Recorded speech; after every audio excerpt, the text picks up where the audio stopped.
their own drummer. Increasingly, Indigenous people are defining their own histories, representing themselves and challenging the dominance of the Western voice through media and the arts. A great example is a television show produced by two male Samoan comedians, Ete Wateete and Tofenga Fepuleai. The show is called The Laughing Samoans.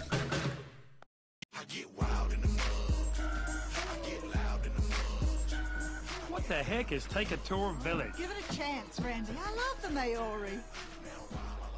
Welcome to you all. I just want to let you know, first of all, that we do accept cash, Visa, MasterCard, no checks, because like me, they bounce. Hi, am I feel like eating some pie, with some cheese or steak, or even chocolate cake. Oh, what This is awful. What are these Maoris playing why at? not eat them all? You paid $200 for this? 'Cause when I'm full, I welcome you all. Kiss me over here. Thank you. Maori people are real experts in carving.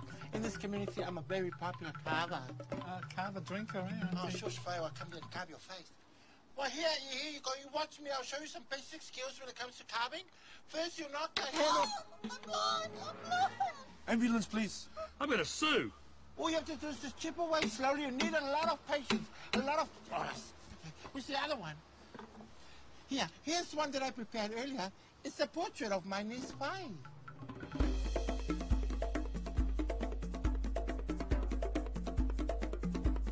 Kia ora. Kia ora.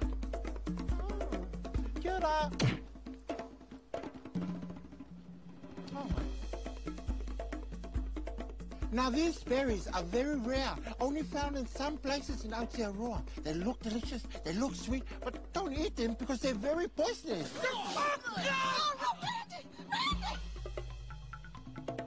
For us professionals, we have two. Very simple. Once you've got the circular motion, use your wrist and you turn to your left and your right. I'm really gonna sue. Oh, who cares? Talk about Sue all the time.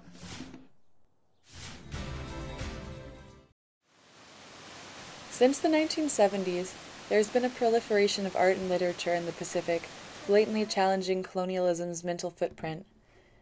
In an essay from 1975, Anthropology in Pacific Islanders, Tongan writer Upolu Hauofa stated, "Whatever their political situations may be, most educated people in the Pacific, like myself, are trying to redefine their cultural identities or endeavoring to shed a kind of mentality bred under conditions of colonialism."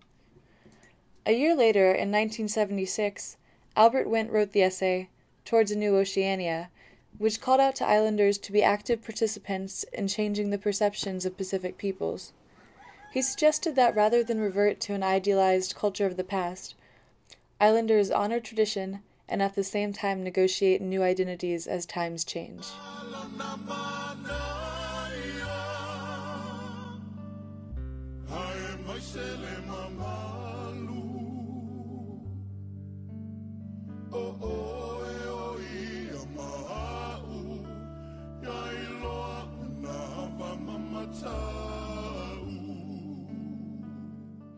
Upolu Hauofa has argued that Pacific peoples' conceptions of themselves and their surroundings were anything but tiny before Western contact.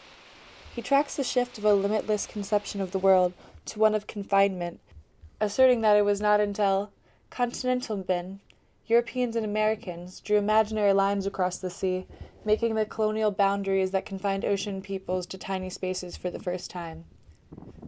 In what are probably his most quoted words, Hauofa notes, "There is a world of difference between viewing the Pacific as islands in a far sea and as a sea of islands. While the first stresses islands as small, remote, and powerless, the second stresses their interconnectedness." Why do so many of us operate under the assumption that certain people and places in this world matter less than others? In our thoughts as well as in our actions as nations, we must shift away from ingrained hierarchical notions that some human lives are more valuable than others.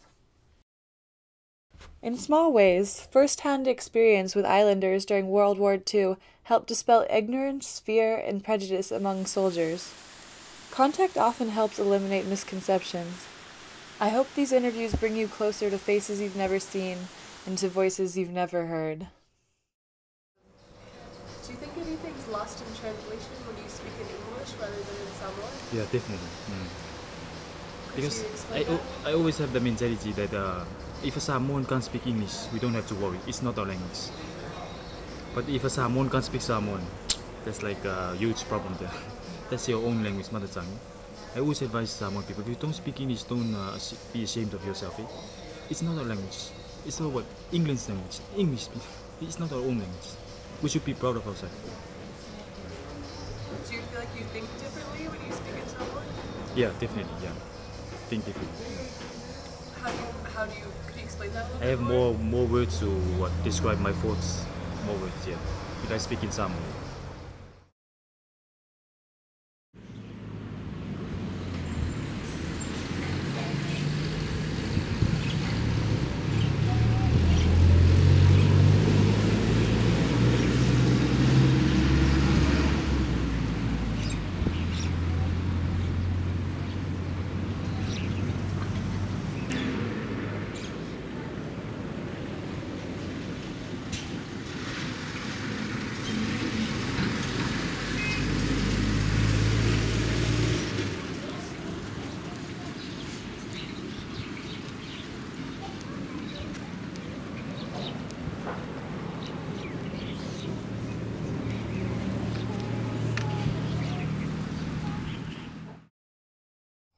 What do you think the rest of the world can learn from Samoa?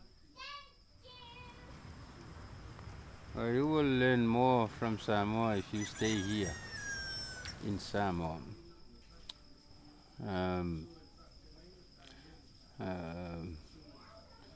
Exploring the culture, you will learn more of Samoan culture and discipline the way of life, and also the fellowship with the family, and also in villages, so as well as the country.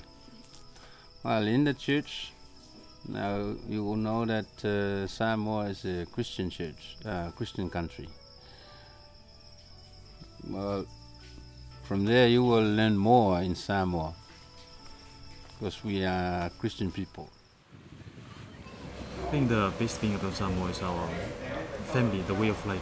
Yeah, they call it the Fa Samoan, but that's how, because the Samoan way of life is like family first. We always protect our family and things. And the culture, Samoan culture is very strong. The Samoan culture was here before Christianity. Without the Samoan culture, there wouldn't be Christianity. They accept Christianity because of the Samoan culture. But now they try to eliminate the Samoan culture, but without the Samoan culture, even the police, from a Samoan perspective, if you look at overseas, like in the States, people don't like the police. But here in Samoa, we always respect the police. We even have one of the highest title, Ari Malon Malu, given to the police. That's the difference, the culture. That makes us unique. If you look at the Pacific, like most of the Pacific countries, they have coups and problems. Here in Samoa, we didn't even have coups and stuff. Like comparing to Fiji, Papua New Guinea, those countries. Tahiti, those kind of countries. Samoa, because of the tradition and culture, there's still ways of solving it through consensus and consulting, talking face to face.